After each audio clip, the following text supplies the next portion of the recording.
Welcome back to the channel, guys. Beard here, and I'm going to give you guys a rundown of what Yu-Gi-Oh decks are based and what Yu-Gi-Oh decks are cringed. So if you were cringe, you ever say a word so often that it just loses its meaning? We're going to find out what decks are based and what decks are straight cringe. This evaluation of decks will be of utmost fairness and unbiasedness. This is all mathematical certainty. Right? We can prove without a shadow of a doubt that mathematically some decks are based and some decks are cringe. The criteria that I will use to judge will be as follows. End board. Does it have its own boss monsters, or does it go to the standard Apo, Barone, SP, Savage, cringe? None of your own bosses? Cringe. How reliant is it on floodgates or a dumbass win con like hand loop, kind of like Dark Worlds? Majority of its wins come from floods or from some BS? Cringe. How does the art look?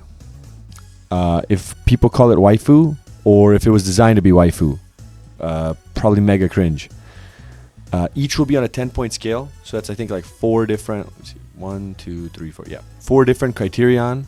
That'll be from 1 to 10. Max score of 40, and we're just gonna do this real fair, real nice. See what decks are the most based. A few little caveats. If you have dragons or badass dudes with swords, you're almost auto-based. Interesting lore, gameplay, something cool about it, you know, will make the deck based. Before further ado, let's get into it. We got 5 tiers here. Based. So close. Andy from The Office. I hope you understand. It's milquetoast, right? Cringe.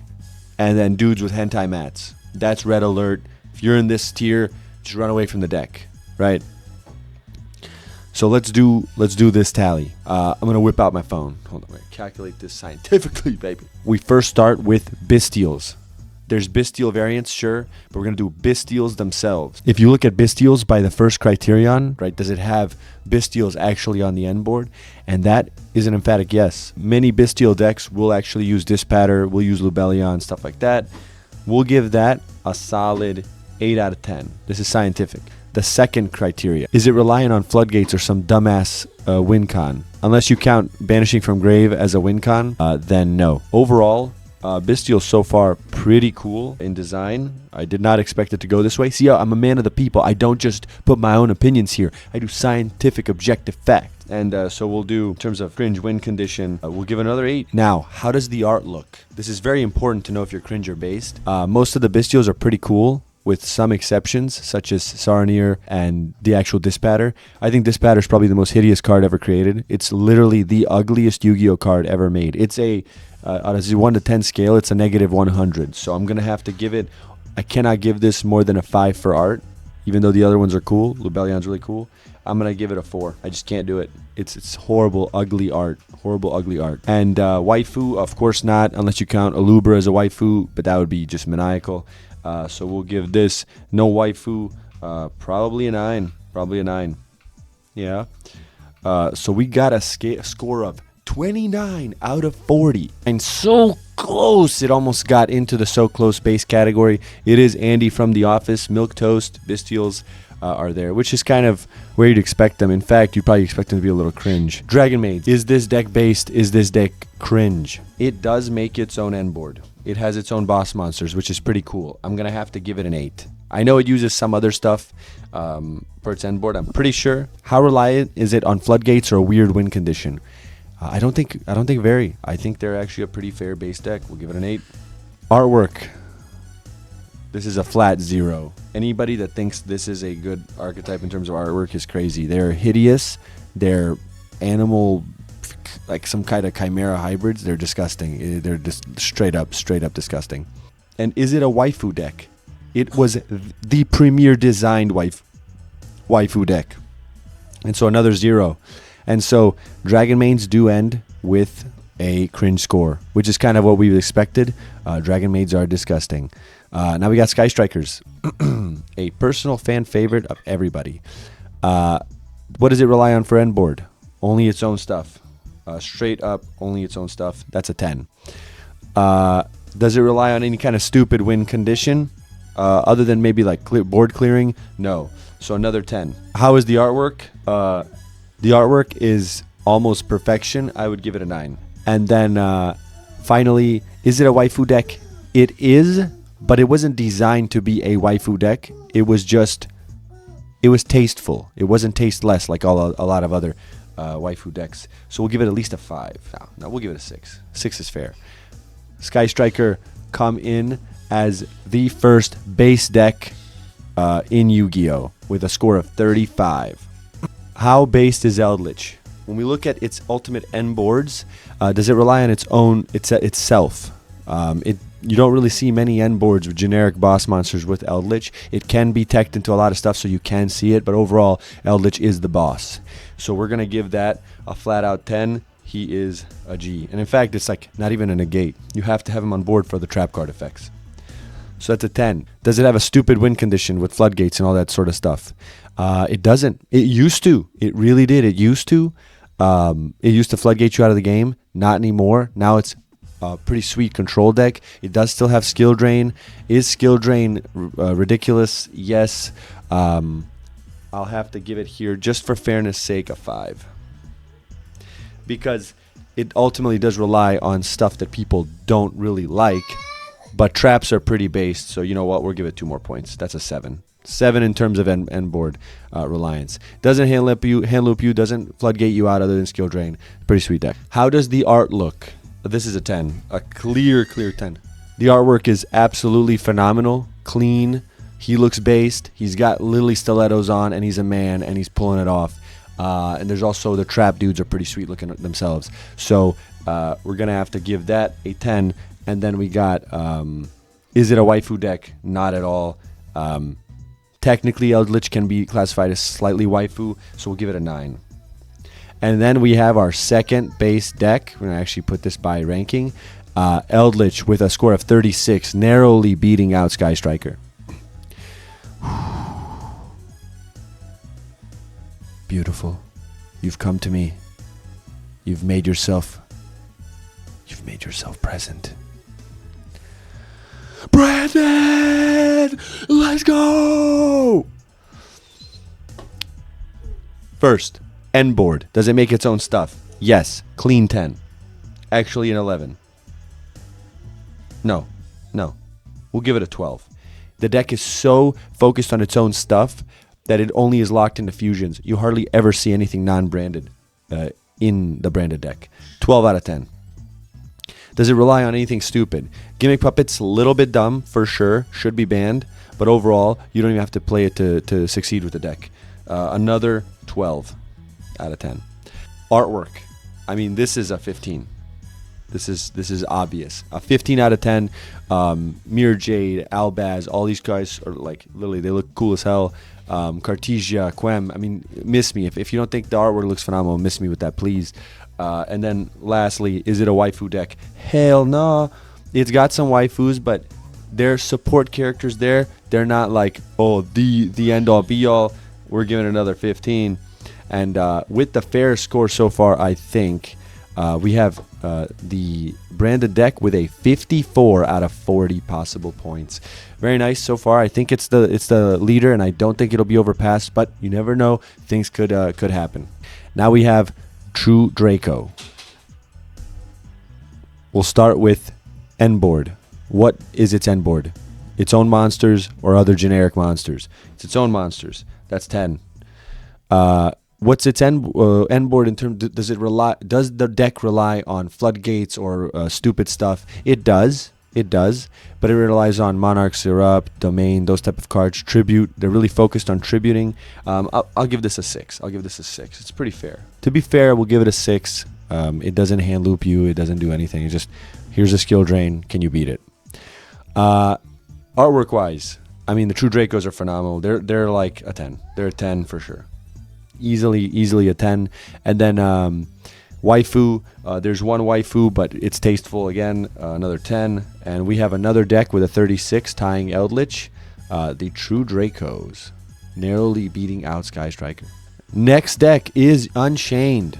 My goodness, just a run of all these decks that are like pretty sweet. Unchained, we got what boss monsters does it make? For the most part, it makes its own. It does make Caesar also, so we can't say all of its bosses are its own, but for the most part, it makes its own. We'll give that a 9 out of 10. For playstyle, what does it make at the end board? No floodgates, no bullcrap. It's really reasonable. This is a solid 10. Artwork. The artwork is phenomenal. It's a bunch of dogs. Everyone loves dogs. Yeah, they're a little evil, and they link away with your stuff, making SP, but, you know, so be it. Another 10. And then finally, waifu.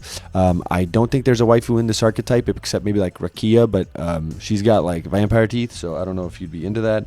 Another 10. And Unchained, right now, second place. Who would have thought? Certainly wouldn't have thought Unchained being second place. With a score of 39, almost perfect score for the based one. Now we get to Runic. Not Runic, Fur Hire. Well, that could be Fur Hire, Runic, all that different stuff. But Fur Hire basically has its own archetype analysis. End board. I know that it mostly does make its own stuff, even in the Fur Hire Spright deck. So we'll give that a 9. For the playstyle, does it flood you out? Does it do anything like that? It really doesn't. It has a really reasonable playstyle, really likable playstyle. So we're gonna give it an 8 there. It's pretty fair for an 8. Artwork, gotta say some of them are really based. This one that we have right here is kind of really weird. It's like that bunny from Pokemon. I don't know what Yu-Gi-Oh's trying to do here, but we're gonna give that a 5. All right, we'll be fair. We'll give it a 7 because some of the other guys look really cool. And then finally, waifu. I don't think it has any waifus, but just to be safe, we'll give it an 8 because this Donner thing is weird looking. So the first so close to being based is Fur Hire, which is funny enough. I thought this would be cringe for sure, but it was not. Tearlaments.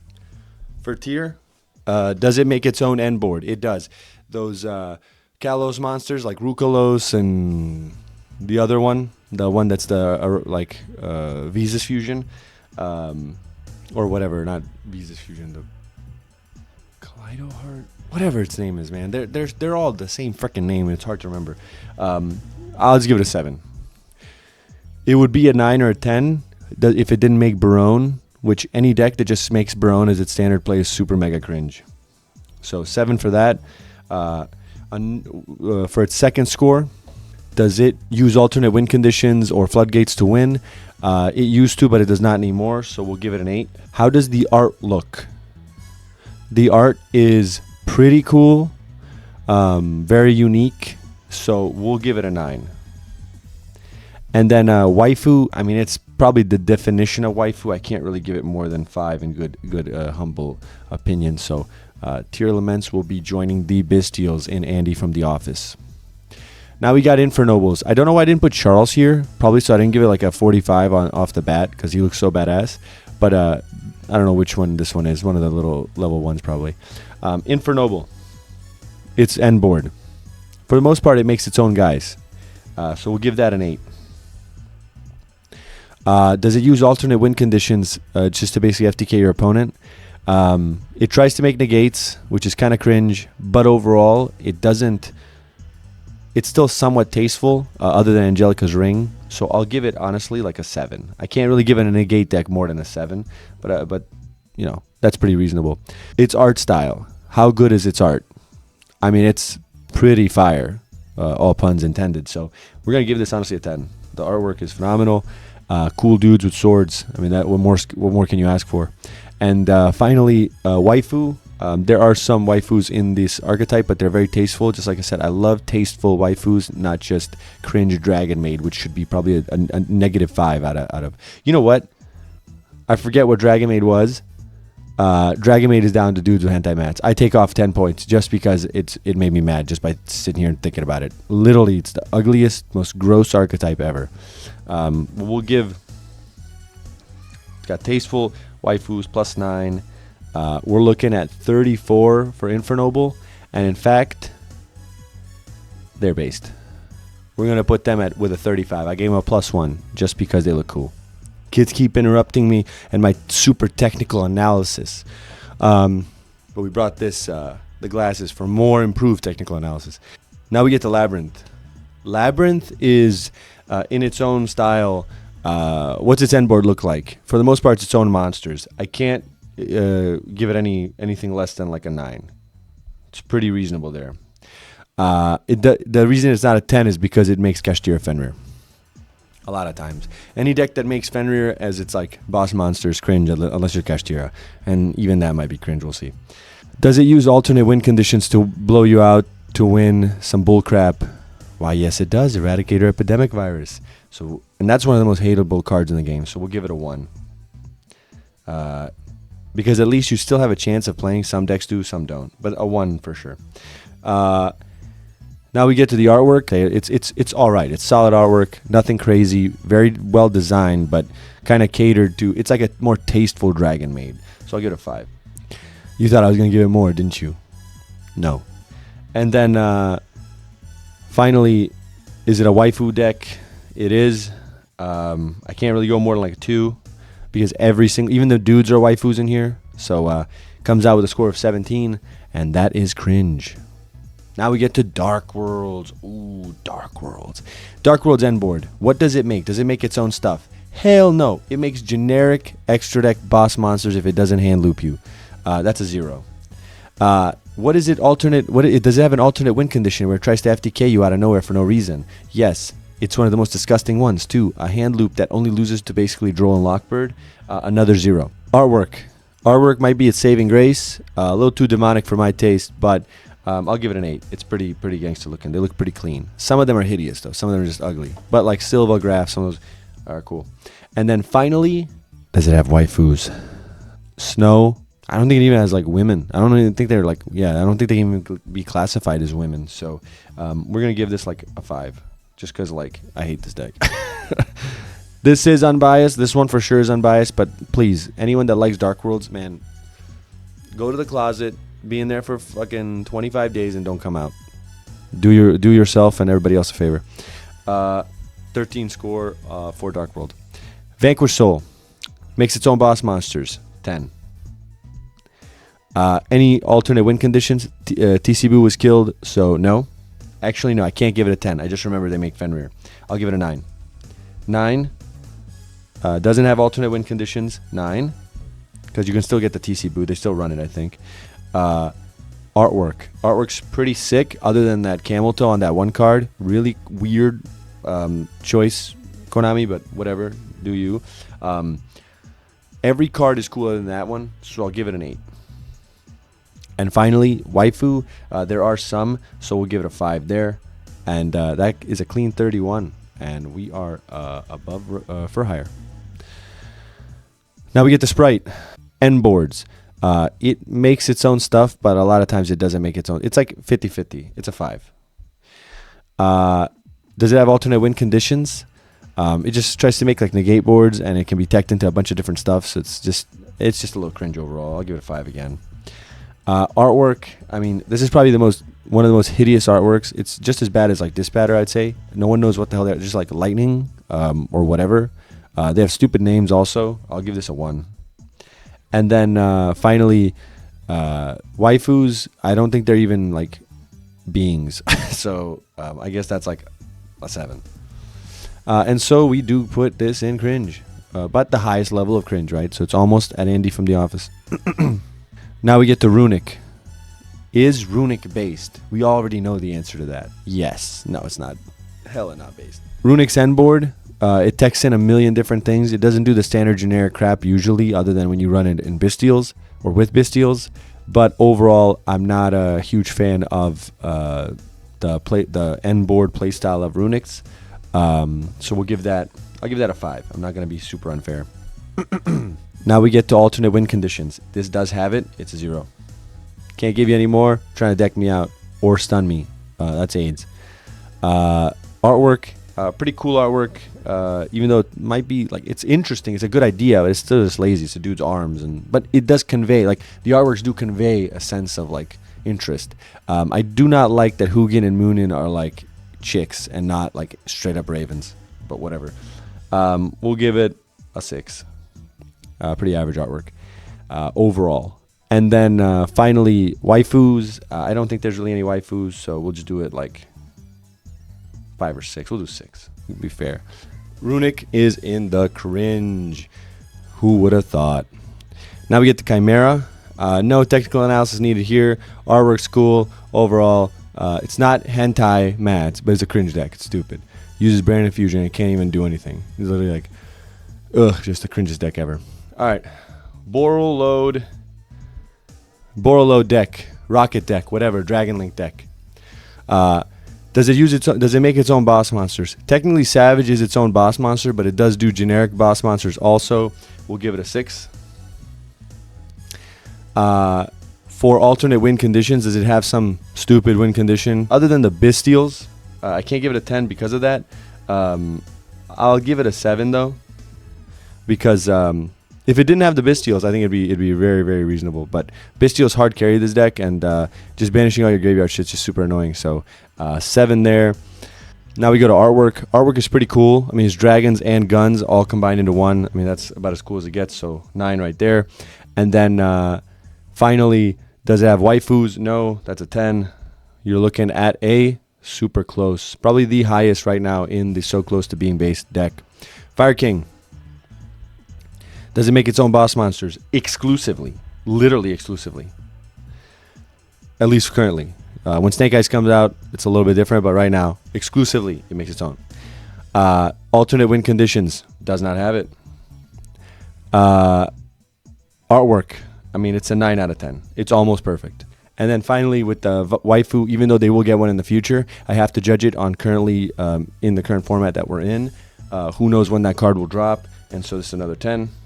You're looking at hella based. Actually, ahead of True Draco and Eldlich. That's crazy. Rescue Ass. Does it make its own end board? I guess technically yes. So we'll give it a 10. It does make SP, so we'll give it a 9. We can't just give it a full on 10. Does it have an alternate win condition?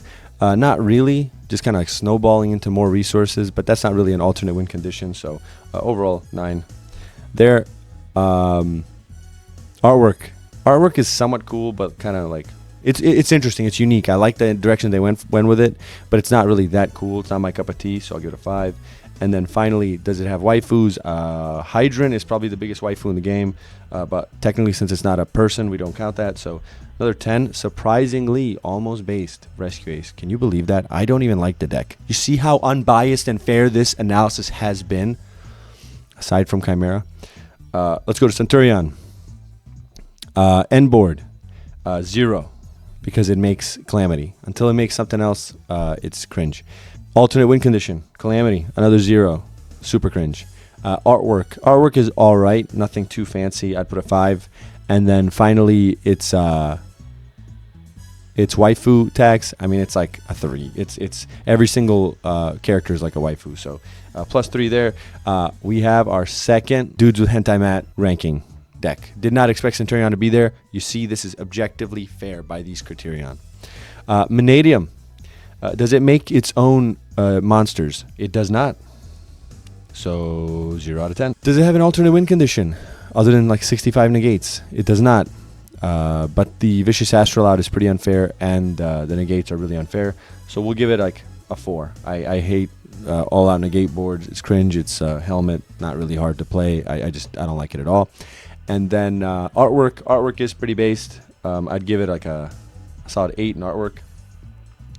And finally, waifu tax does not have any waifus, I don't think. So we'll give that like an 8 just to be safe. And yeah, so regardless of what I gave it here, it would have been Andy from The Office, which is interesting. I thought it would be in cringe for sure. Dante. This is just Dante, not even Burning Abyss. No, I'm just kidding. Burning Abyss. Burning Abyss. What's its end board? Usually just Dante's or Beatrice. 10. Any alternate win conditions? Maybe once... no, it can't even do the transaction rollback because you need 2 level 6s for Beatrice to do its thing. So another 10. Artwork. I mean, demons and a dude saving his girlfriend, bro, like, or wife, whatever. That's the most metal thing ever. And then finally, waifu tax. No waifus. Everyone's tasteful. Beatrice is fabulous. Another 10. You're looking at, so far, the second highest deck on here. I mean, what else would you have expected? And then we've got Shaddoll's, an all-time favorite by a lot of different players. End boards, usually they make their own stuff, but they can be mixed with a lot of different stuff, so we'll say 8. Alternate win conditions, it does flood you out, so that's a 5. Artwork, it's a clean looking deck. I'd give it an 8 in artwork. And then waifus, they're all pretty much waifus, but they're still somewhat tasteful. I give that another 8. No, you know what? A 9. We'll give it right there. It'll be in the so close tier. Infernoids. Does it make its own monsters? Yes, it does. 10. Does it have alternate win conditions? It used to with the grass, but it does not anymore. It does make its negates with the trap, but overall, it's nothing more than what you see today. We'll give it an 8 there. In terms of artwork, they all look pretty sweet. Straight up like mechanical monsters. That's a solid 9. And then finally, waifus. Deviati, I think, is a woman, but I'm not really sure. We'll give it another 9. So it's 36. Hella based. Mikanko. End board, 0, because they can't even go first. Alternate win conditions. They did used to have that, but I can't judge them off that now. Just for scarring because of that stupid acid golem, we'll give it a +7 here. Artwork is fine. We'll give it a 7. And then finally, is it waifu bait? Yes, it is. So we'll give it a 3. And we have another cringe deck. Right here in the middle. Snake Eyes. Does it make its own end board? Sort of. We'll give it an 8. Does it have an ultra win condition? Not really. It's pretty reasonable. Give it another 8. Artwork wise, they're pretty cool. Some of them are hideous, but they're interesting. They're interesting. It's like Rescue Ace type interesting, its own different way. I'll give it a 7. And then waifus, there really are no waifus, so we'll give it unless you count the Bellstar, I guess technically, but she is pretty fabulous, so we'll give it a 10 there. So somehow Snake Eyes is based. Kashtira. Does it make its own end board? It does. Somehow 10. Alternate win conditions. It does banish your stuff and shifter. We're gonna give it a 3 here. It can't get any higher than that. Artwork. The artworks are pretty phenomenal. I think a 9 is warranted. And then finally, waifu bait. I think Ogre is the best waifu in the archetype, so that's a solid 10. Another base deck. And then finally, least but not last, or last and definitely least, I'm just kidding, Yang Zing. I had to throw Yang Zing on. It's a personal favorite of mine in the past. Yang Zing, does it make its own stuff? Yes. Does it have an alternate win condition? No. That's another 10. Artwork wise, 10. Waifus, they're not even things. I think they're ghosts. And here we go, another 40 perfect score based deck. I mean, look at this, guys. Here's the final score of the base decks versus cringe decks. Hope you guys take a mental snapshot of this. This is the most unbiased, objective, factual based versus cringe deck types that you can find. Now, if you guys wanted me to cover more decks, list them down in the comments below, and I'll put them in part 2. Like the video, subscribe, and also check out these videos. And I'll see you guys in the next one. Bye-bye.